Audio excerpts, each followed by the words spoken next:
Morning, guys. Hope everybody is doing fantastic today, having a great morning so far, and just want to talk to somebody. I was reading a Facebook group, and somebody left a message. They're talking about a junk removal business that was going out of business, and they call it one of the bigger ones. So it was it's a franchise. So they didn't say which one, and what they were saying is they probably shouldn't have come in that market because there was too much competition. And competition with the right formula doesn't really matter. I'm confident we could go in any market out there if I myself could move there, or if I could train somebody to do it. You go in any market in the country and run a successful business using a proven formula. However, you probably will make less money starting out. And you could, using our formula, you spend a fair amount on advertising, and your advertising cost will be higher in a more competitive and larger market. So your AdWords cost on pay-per-click advertising in a market, in a larger market, which we consider a large market to be anything over about 2 million. And we consider a medium market to be 1 to 2 million, and we consider a small market to be under 1 million. And when we first started this, we used to think, all right, you need at least 800,000, 900,000 people, maybe 1 million people in the metro area for a junk removal business to be successful. And that is incorrect. Small markets can actually do very well, especially if you identify a small market that has little competition. So if you find a small market that's got little competition, and they do have some good paying jobs, they got in places they at least have some people with some money, some people that want to keep stuff real clean. You might not be able to go into the middle of the mountains in West Virginia and run a successful junk removal business, at least not the way we're talking about it. But I know of several people making $13,000, $14,000, $15,000 a week in markets that are under 700,000 people in the metro area. I know one guy, good. We've been talking for several years. He started his business 3 years ago, I believe, and this is his third year. So his first year, he did around 200K. His second year, he did around 400K, and he's on pace to do about 6 or 650 this year in a small market. High profit margins. His advertising costs are very low because of the low amount of competition.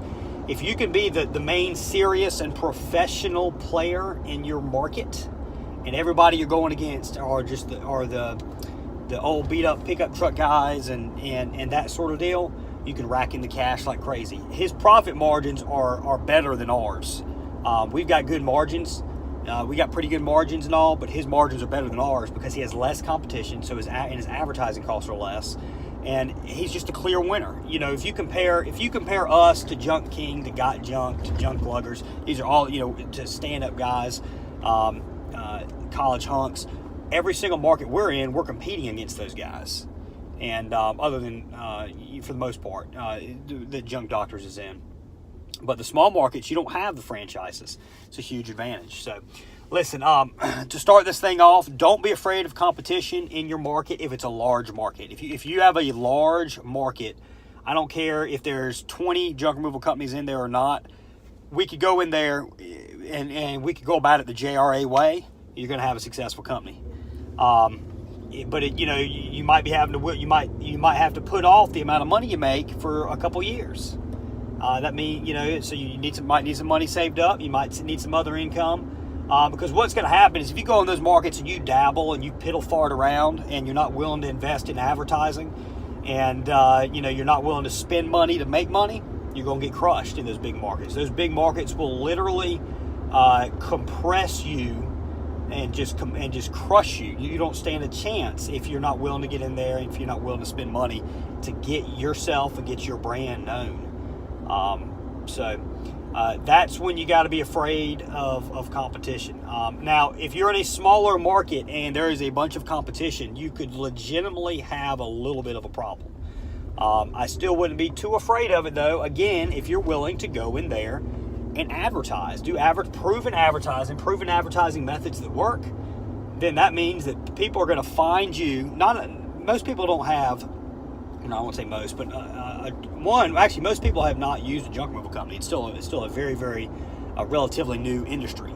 The other thing is a lot of people don't, if they have used one, they're not, it's a franchise, they might not be really loyal to them. So a lot of times on previous customers, you got to do a really good job to make sure that they come back to you and they think of you. You have to have we have an ongoing campaign to make sure we stay top of mind with our customers.